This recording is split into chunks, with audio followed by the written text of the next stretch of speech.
The Dajjal shall try to strip God of all of his divine attributes and claim them for himself.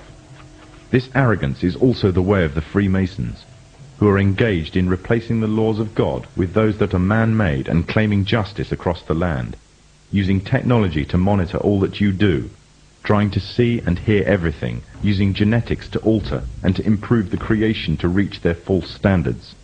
Their arrogance knows no bounds, and they obey no law but that of their own making.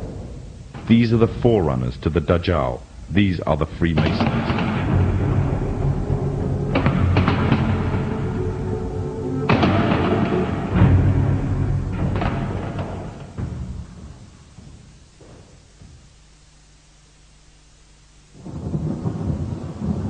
The Prophet Muhammad said that a time would come when the whole world would gather around to plan the destruction of the Muslims, as if they were gathered around a table to take part in a meal.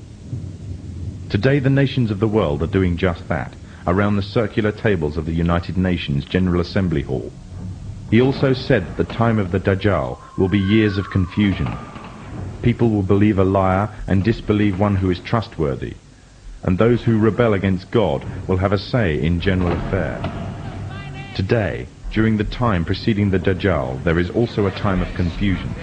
The system set up by the forerunners to the Dajjal have ensnared many Muslims away from truth, using lures such as wealth and materialism and fulfillment of earthly desires.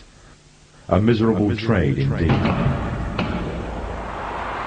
These times of tribulation are like a giant sieve, sorting out the true believers from the apostates and hypocrites. Many have adopted the lifestyle and philosophy of the Dajjal system, retaining perhaps only their Muslim names or clothing, wearing them like a badge to their identity, and in every other way embracing wholeheartedly the system that is being used to eradicate Islam.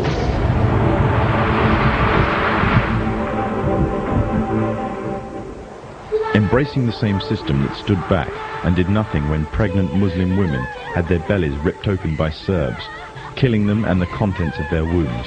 The same system that stands still whilst women and small girls are being raped in Kashmir.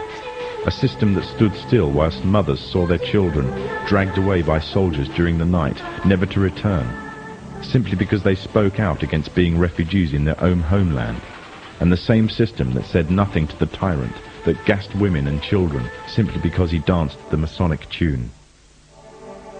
For those who choose this system, claim to love Allah and His Messenger, but hate what He has brought, leave the guidance that is Islam, and they adhere to the evil system of the Dajjal, living their lives in accordance with its rules, and seeking from it worldly rewards, disregarding the truth that is the laws of Allah. They are those who invite upon themselves the wrath of Allah. They came down to the side of the road by the thousands. And they had Kuwaiti flags, and some had American flags. The forerunners to the Dajjal have set up this system to destroy Islam, either directly, through military and economic coercion, or indirectly, using ideological warfare. They have divided and conquered, instilling diseases such as nationalism and racism into the heart of the Ummah. Their biggest fear is Muslim unity, and revival of the message brought by the last prophet to mankind. And everything they do is geared to prevent this. They have manipulated Muslims, setting up and promoting divides. They have installed their own universal language, compelling all to learn or be shut out, and reducing Arabic to secondary and inferior language in society. And what they have used most to keep the Muslims at bay is oil.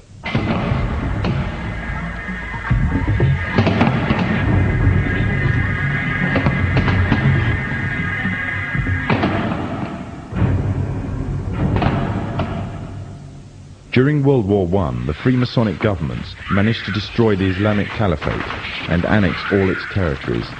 The part now called Iraq was put to British mandate, and current borders were defined by them and through the Iran-Iraq War.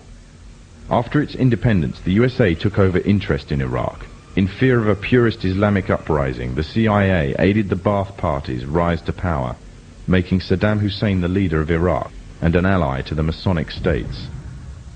When Kuwait later started raising its oil prices, It was destroying the war-torn economy of Iraq. Threats were made but ignored.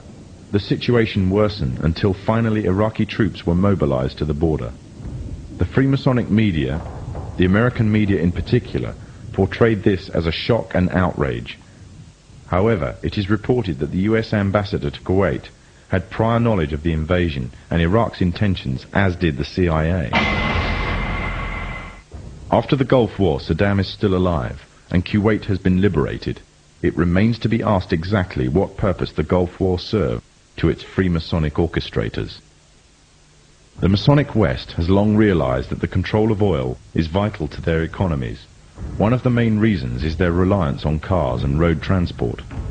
However, although technology exists to mass-produce fully operational electric cars, all attempts to do so have been vetoed.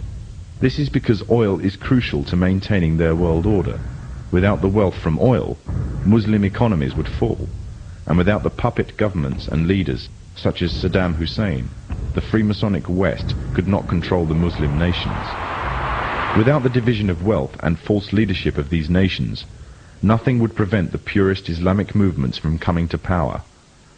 Poverty creates unity, and Muslim unity is the greatest fear of the forerunners to the Dajjal. The Gulf Wars served many purposes: to promote Western unity, to create divides amongst the Muslim nations, to act as a testing ground for an entire arsenal of military weapons and cocktails of chemicals and drugs. But most of all, it served to ensure a strong military presence in the Middle East. The Dajjal has placed a strong hold in the very heart of Islam itself and laid a firm grip on the Muslim holy lands.